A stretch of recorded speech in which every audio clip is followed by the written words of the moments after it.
Football at Gillette Stadium and Foxboro Finance. What better way to kick off the 2023 preseason for your New England Patriots? Stick around. You're about to be locked in to the Locked On Patriots podcast. You are Locked On Patriots, your daily New England Patriots podcast.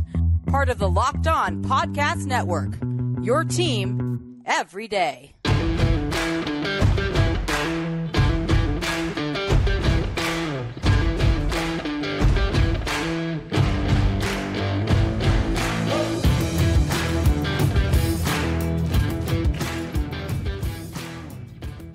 Hello to all of you Foxboro faithful. Thank you once again for making Locked On Patriots a daily part of your New England Patriots coverage. Subscribe or follow for free wherever you get your podcasts to ensure that you get the latest episode as soon as it is available. And I am your host, Mike Debate. I cover your New England Patriots for Patriots Country of Sports Illustrated.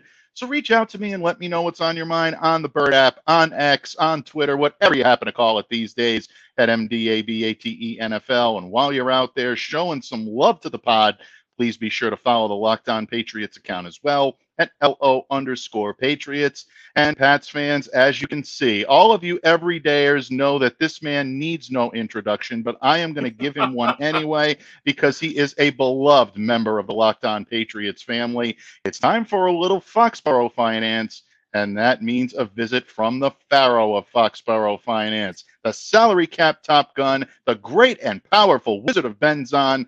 Most importantly, my good friend, Miguel Benzan joins me today. PatsCap, thank you so much for joining me here on Locked On Patriots. Welcome back to the pod, buddy. Oh, my gosh. Thank you, Mike. And I got to say this. My wife and I drove down from Canada over the weekend, and we were listening to Locked On Patriots podcast, and you guys gave me a shout-out. My wife, oh, my God, Miguel. We're always shouting out the Pharaoh here. Thank you. So I was like, wow. They're talking about my husband. It was so cool.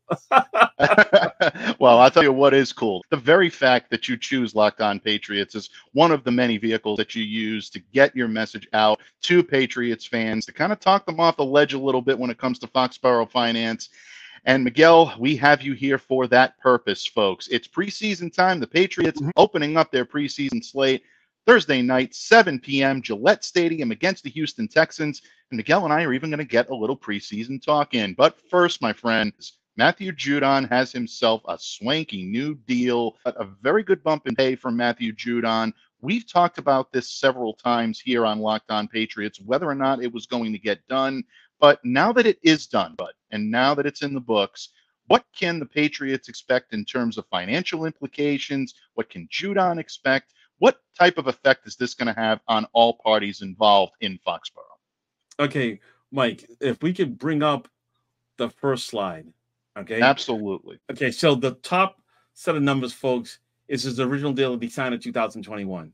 As you may remember, he had restructured the deal in the winter of 2022 to help the Patriots create cap space, all right?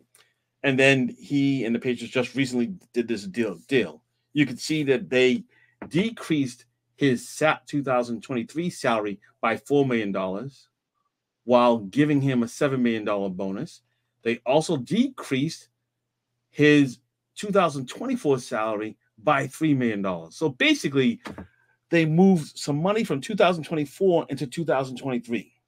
The net gain in cap space, Mike, was $1.67 million in 2023 and just under $700,000 in 2024. As it stands right now, Mike, they're going to have, if the deal voids in 2025, they're going to have just about $2.3 million of dead money. All right. Okay. So for him, he gets more money up front this year. All right. It's, to me, Mike, this deal says that they're going to redo his deal sometime next year. And people will bring up you can't redo a deal within 2 years, twice within a year. All right. Yes, you can, folks. And we just saw that because he did a deal in December, restructured deal in August. That's less than 12 months. And they could do this same, as long as you keep the cap number the same, they could do that. I was surprised, Mike, that he didn't get any new money. Like he didn't get they didn't do his API didn't float up. Like you gave him 1 year 2025 and you put in that his salary was $16 million. All right. He could have said my API is now $18 million. Something like what happened with Trey Henderson. All right. I was very much surprised by that, Mike. And if we could bring up where the Henderson deal, which slide was that? That one thing was okay. Yes. All right. This one. See, if they had copied what the Bengals had done with Trey Henderson, all right, Matthew Judon would have gotten more money this year and would have had a salary, a $15 million salary in 2025. All right. And he would have bumped up his deal from a total of $55 million over 4 years to $76 million over 5 years. All right. And that was funny, Mike. We were talking before the show. They decreased his salary in 2024. All right. When I was thinking if I was approaching this deal, I would have increased his money in 2024. Folks, this is why I could not possibly be more wrong about what's going to happen with a deal. All right. I thought I would have increased his salary. All right. Yep. And kept his 2025 salary. Wouldn't have been as high as Trey Henderson. All right. Because I was thinking, hey, look at his original structure of his deal. He went from $11 million salary in 2023 to $9.5 million in 2024. So they knew that the older you get, you probably have less value, all right, in the original deal. So I was trying to follow that path, that template. So I only increased his salary from 2024 to 2025 by $250,000, all right? But his cap number in my proposed deal dropped by over $5 million, all right? But it tells you, folks, being an armchair GM is not easy, folks. Yeah, despite of what you might hear elsewhere, folks, it is not easy to manage Foxboro finance or any finances related to any NFL team. But yeah, the Patriots have a unique way of doing things without any question. But yeah, it's a good. He's happy, and as long as the player's happy, that's all you got to say. That's all you got to live with. I would have thought he would have gotten more money like Trey Henderson did, but he's happy. I do think if we go to the next slide, Mike, I do think they're gonna extend him if he plays well, folks. This is always the big thing. If he plays well, it's possible to reach a deal with him in 2024 that keeps his cap number at $15.44 million. So what I did here is I lowered his salary from $6.5 million to $1.21 million. All right. That happens to be the minimum salary for a player with his years of credited season. All right. Then I go away from him having the ability to earn $1 million in active roster bonus. I just gave him, hey, let's make $70,000 per game. All right. Because the 1.21 and 1.19 makes it rounds up to an even number. All right. So I did that way. All right. And plus the Patriots are going to starting to use more and more round numbers in active roster bonus. What I mean by round numbers is $30,000 per game, $40,000 per game, $5,000 per game. Like $1,000, $1 million is not easily divisible by 17. All right. So then I would give him a salary, signing bonus of $15.3 million. All right. So I keep his salary cap number in 2024 the same. All right. So I comply with the rules in the CBA. Okay. Then I have a $10 million, $10 million salary in 2025. All right. Hopefully plays well to that level. And then he walks away from the deal. We'll walk away from the deal in 2026 and we eat $5.1 million in dead money. It seems like a lot of dead money, but it could be actually less than Devin McCourty's dead money. 3 years later. So I think the percentage of his dead money would be it will be greatly less than Devin McCourty's. Of course, I can't give you the number because none of us know what the 2026 salary cap will be at the present moment. Absolutely. Right. Okay. Hopefully that answers your question, Mike. That answers not only my question, Bud, but that also answers the follow-up question that I had for you, which is, what can we expect from the future of Matthew Judon? Okay. Will this deal lead to another deal coming down the pike? If so, when, and what might it look like? Folks, Miguel has laid everything out very clearly here. Definitely take a look at the visual aids if you're viewing this on YouTube. If you're listening to this podcast, we will share the visual aids for you on the Locked On Patriots Twitter account as usual, so keep a sharp eye out for that. But bottom line, Miguel, I think you've outlined exactly what this deal looks like, what it means for the Patriots in the short term and in the long term, and what it means for Matthew Judon. And again, folks, I think Miguel hit the nail right on the head. Matthew Judon is happy. We had a chance to meet with him the day after he signed this deal, all smiles, all business. And since that time, he's been on the field and ready to go. Looks like the sack machine of old when it comes to Matthew Judon, getting after the quarterback, winning his one-on-one battles. So whether this was a hold-in, whether it wasn't, I mean, I think I said this earlier this week on Locked On Patriots. I think at this point, it's irrelevant. He's back. He's on the field. He's ready to go. Both sides are happy, and that's ultimately what we love to see in New England. So, Miguel, thank you for all of these visual aids, but the Patriots weren't done yet, folks. They did have a couple of minor signings over the course of the last couple of days, including one we talked about yesterday here on Locked On Patriots, return of Trey Flowers.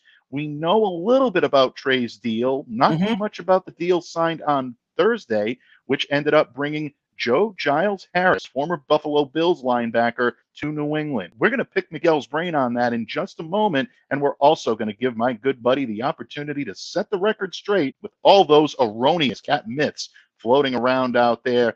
And you know what? We're even going to have a little bit of fun today. We're going to ask Miguel his thoughts on preseason game 1 against the Houston Texans at Gillette.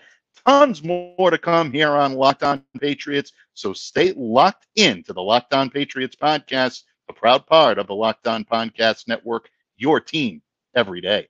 Locked On listeners, August is here, and you know what that means. It's the official start of fantasy football drafting month.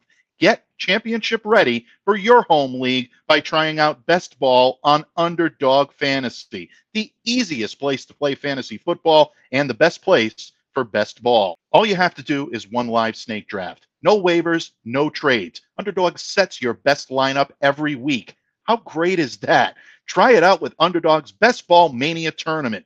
Best Ball 4 coming up. Definitely do not want to miss it. The largest fantasy football contest of all time. It's back. It's even better. With $15 million of total prizes up for grabs, including an absurd $3 million going to the winner. Last year, Best Ball 3, the winner drafted their team in July. So what are you waiting for? Don't wait around. Visit UnderdogFantasy.com today or find them in the App Store and sign up with the promo code LOCKEDON to get your first deposit doubled up to $100. That's Underdog Fantasy promo code LOCKEDON, LOCKEDON, Locked On.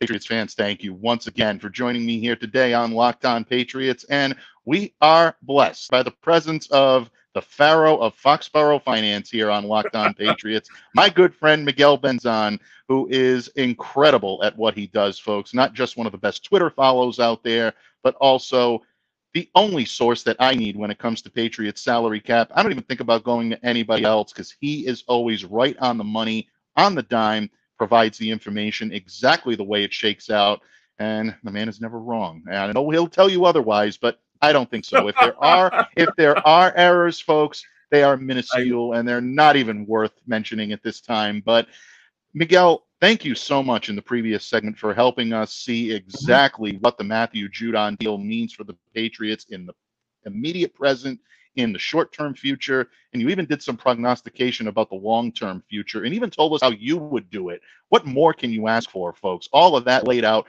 in a nice, clean package. But the Patriots did fill the final 2 roster spots, something I didn't believe they were going to. You watched earlier this week, episode with Murph where we did the Monday mailbag. I did say that I didn't think the Patriots were going to fill these 2 spots heading into this game. But alas, Trey Flowers, back for his second tour of duty. And we also have Joe Giles Harris, former linebacker of the Buffalo Bills and the Jacksonville Jaguars, coming in to town as well. Now, we don't know the terms of Joe's contract, probably not a needle mover when it comes to the salary cap. We do know a little bit about some of the numbers behind Trey's deal. Miguel, what can we expect for the Patriots from these deals? Is it really going to make that much of a difference in the Patriots' operating cost this year? Oh, no. So let's take the easy one first. Joe's deal, Joe Giles Harris's deal. Mm-hmm. He has 2 accrued seasons, 2 credited seasons, which means his minimum salary is going to be $940,000. Mm-hmm. I'll be surprised if he received a signing bonus. Mm-hmm. Okay? I'll be greatly surprised. So I expect his salary to equal his cap number of $940,000. That would mean that number, $940,000, is not high enough to put him in the top 51 list. So the net impact of his signing is $0. Because if you're not in the top 51 list, and then you don't have any kind of bonus, signing bonus, workout bonus, roster bonus, or a LTB incentive, you count 0 against the cap. All right. As for my man Trey Flowers, once again, we talked about minimum salary with Matthew Judon in my proposed deal extension from in 2024. His salary for this year is the minimum for a player with his credited number of seasons, which happens to be $1.165 million. Right. He will earn, if he's on the roster, $30,000 per active game. Right. Since he was active for 4 games last year, that means right now his total active roster bonus amount is $120,000, $30,000 times 4. He can, each game after the 4th game, the Patriots lose $30,000 in cap space because of that. Mm-hmm. All right. So, and then Field Yates had also said he's got about $825,000, in incentives. I am like 99.99% sure they're all playing time. Okay. Mm-hmm. Because he played so few snaps last year for the Dolphins. So they could literally start off at a really low level. Like, I think he started off at 10%. Like, he didn't even play 10% of the snaps last year. All right. So they could start off at 10, but they probably won't. They'll probably start off at like a 20. All right. But they could have tiers, and they go 20, 25, 30, 35 for a really tight tier for him to make a lot of money. If he just were so one game, he can earn an extra level for him.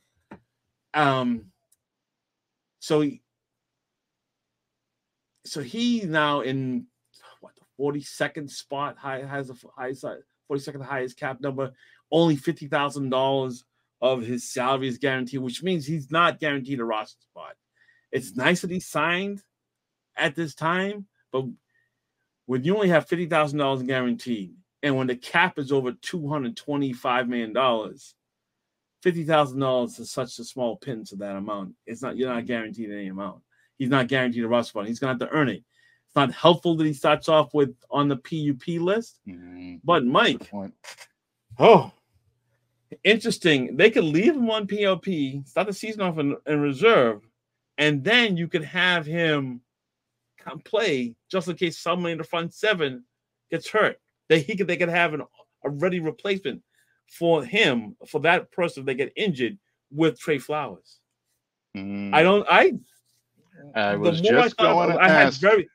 Okay, so I was working when I heard about the deal. All right, I was working, and I was really busy. So now when I was on my lawnmower, my lawn tractor, I had time to think about it more. I'm like, I think they're signing him not for week 1. I think they're signing him for the middle of the season.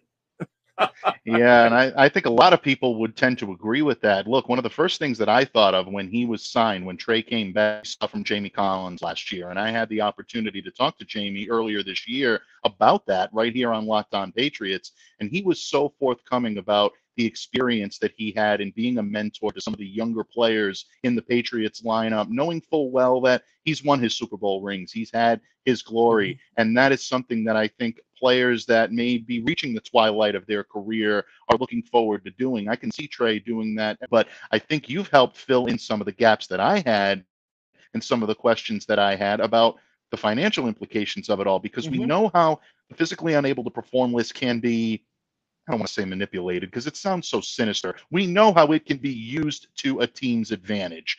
I think that's a more positive way to put it, but they can do that in terms of logistics. We've seen the Patriots and a number of other teams do this throughout the league. But when it comes to finance and how his deal breaks down, it starts to make sense that the Patriots would be bringing him in for a reason, not necessarily to bring him in and then cut him before the season begins. So I think this is one, as I like to say, folks, to keep a sharp eye on. And Miguel, thank you for setting the record straight when it comes to Trey Flowers' finances and how it's going to affect the Patriots moving forward. And speaking of setting the record straight, my friend, it's a segment unique to Locked On Patriots. It's one of my favorite segments in any podcast that I do here on the Locked On Podcast Network, and that is setting the record straight. And so when you take a look at the Patriots' erroneous cat myths that are surrounding Patriots Twitter, Patriots social media out there. Mike, it's not the local media, because this one really bugged me. Adam Schefter's tweet, all right, about Matthew Judon's deal specifically said no New Year's were added. No, it said it in the tweet. He had the opportunity to say a voted year was added. And why is that makes a difference to me? And why is it not underneath my skin? Because people ask right afterwards, how does it affect the cap space?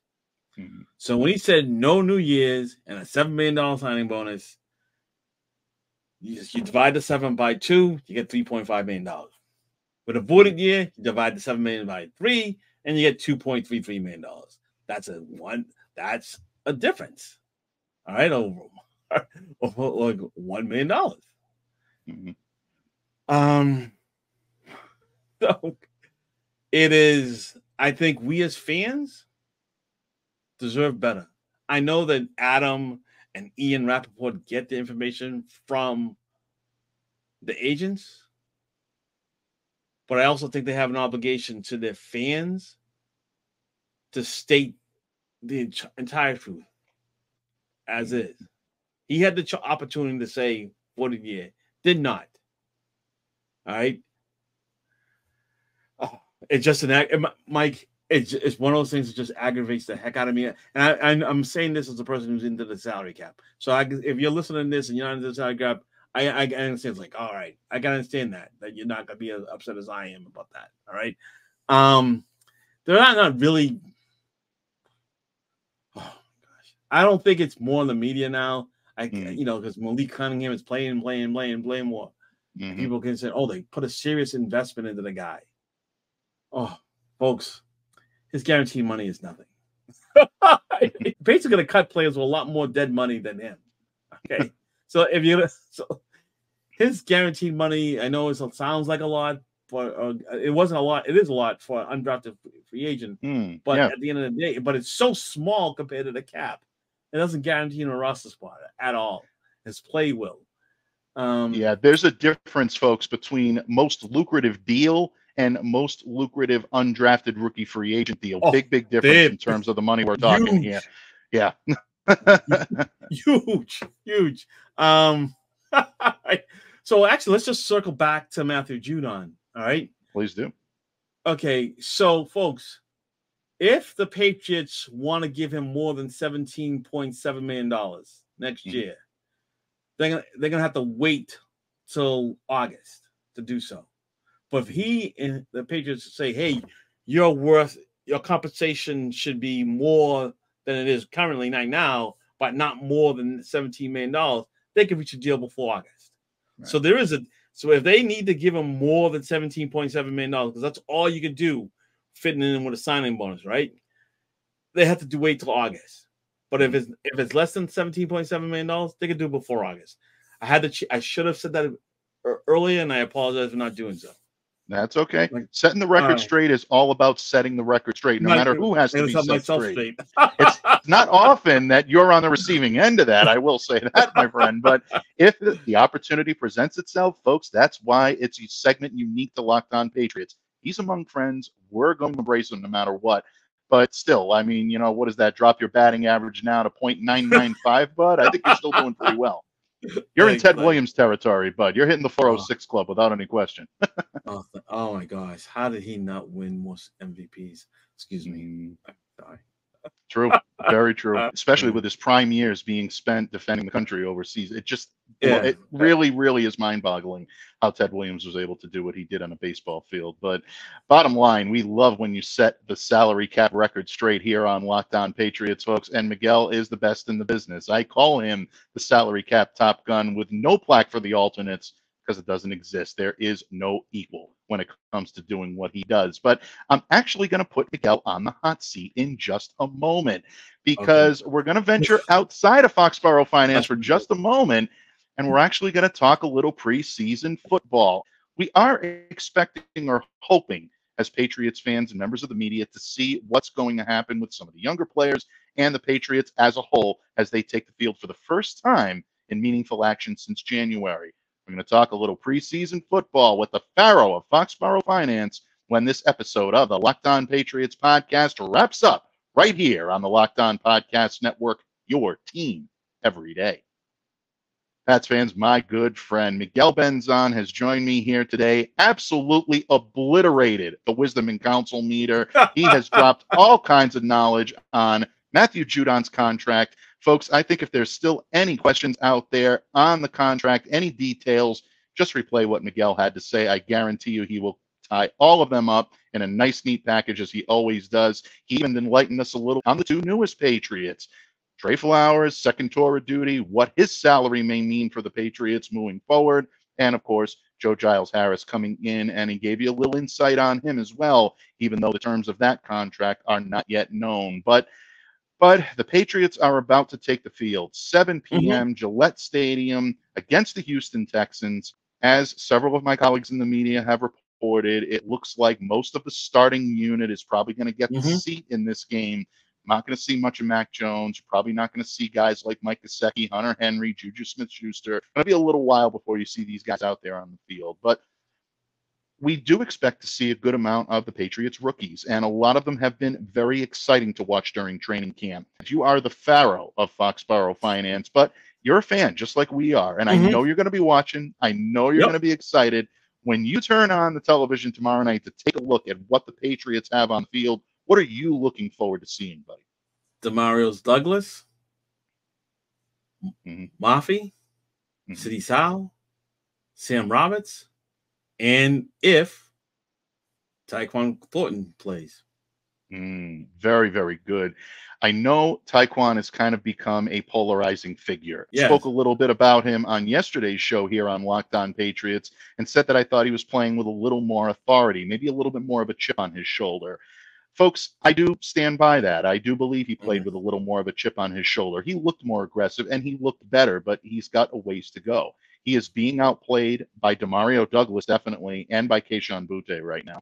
So if there's a guy that needs to step it up and needs to utilize this game as an opportunity to do it, I really hope we get a chance to see some of Tyquan Thornton on Thursday night, because that's going to be, I think, a determining factor in whether or not he can continue to move forward and earn a roster spot, or whether or not a little case of the Foxboro flu might be coming on, or maybe the Patriots might just not believe that it's worth pursuing moving forward. I mean, anything is possible here, Miguel. There's no question about it. Yeah. So I agree with you in that regard.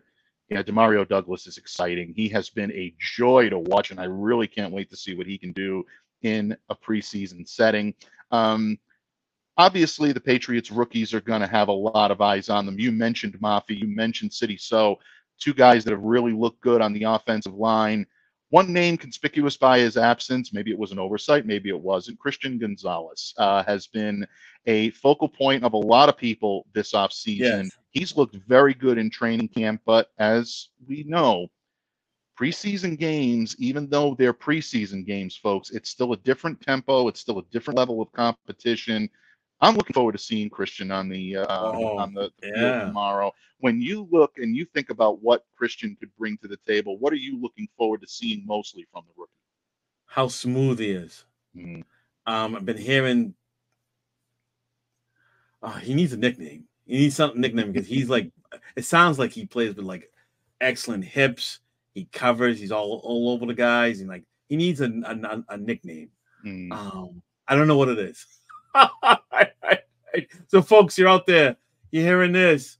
I'm putting out the bat single. We need a good nickname for Christian Gonzalez. Maybe his play will inspire tomorrow. Yeah. Tomorrow night will inspire I've heard a couple of people say Agent Zero because that's the number they expect him to be wearing. It's the number he wore at Oregon, but we've seen a lot of Agent Zeros out there. I think we need something fresh and new for Christian Gonzalez. So you know what, folks? Miguel's right. Drop a comment in the section below here on YouTube, or either at Miguel at PatsCap or myself at MDABATENFL on Twitter, and let us know what you think Christian Gonzalez's name should be, because when you talk about you wanting to see just how smooth he is, he absolutely plays this game with a silky smooth style, and I, for one, can't wait to watch it. He's got a very, very strong presence when it comes to locking down his opponent, but he's mixing it up a little bit too. You're actually starting to see him have a little bit of a nose for the football and get aggressive in certain situations.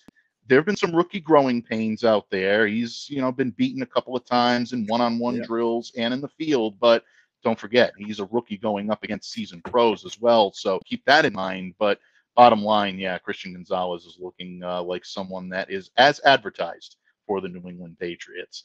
And Miguel, we're going to make that seat just a little bit hotter, bud, not because I want to be hard on you, but just because I think you can handle it. It is preseason game one. We always love to get game predictions from our guests here on the pod. So when all is said and done, preseason game one is in the books. What do you think is going to happen here? Do the Patriots pull this one out? Definitely being the Texans. I can't. Oh my gosh, Texans cap. I will not be able to take it from Texans cap to Troy. All right, if they lose. I'm expecting the Patriots to put up at least 3 touchdowns and to test the rookie kicker by asking him to hit 3 field goals. Okay, so I think 3 field goals attempt.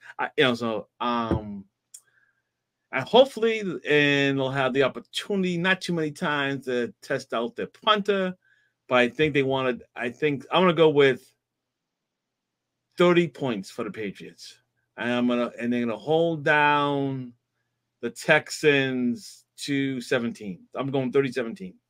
Yeah, it's going to be a good test for the Patriots defense without any question. We know that C.J. Stroud is going to get the start. The Houston Texans have already tipped their hand and said that the second-round pick in the 2023 NFL draft will get the ball. So we're going to get a chance to see the rookie and see what he can do. And I think the Patriots defense is going to be up to the challenge. They're going to want to welcome him to the NFL in proper style. And again, folks, this is preseason. The most important thing is installing game plans, getting a chance to get your players in the field for the way that you want to do things. For everyone expecting to see every trick in the book when it comes to the Bill O'Brien offense, that is not going to happen. First of all, Mac Jones is not going to be out there. A lot of the starters aren't going to be out there. And Bill is not going to tip his hand in the preseason. He never has. He never will. Bill O'Brien is definitely not going to want to tip his hand either. So I think you're going to see basics from the New England Patriots with maybe a couple of wrinkles here and there just to give teams a taste of what this new look Patriots team can look like. And again, if the Patriots defense can come out and make a statement early against C.J. Stroud, that's going to put the rest of the league on notice, because this defense looks as advertised, and then some. Going to be a fun year for the Patriots defense, and I think a better year for the offense than a lot of people are giving them credit for. Miguel, what can I say? You've given us your game predictions. You've given us all the wisdom and counsel we can handle when it comes to Foxboro finance. We thank you so much for taking time out of your busy schedule to join us here on Locked On Patriots.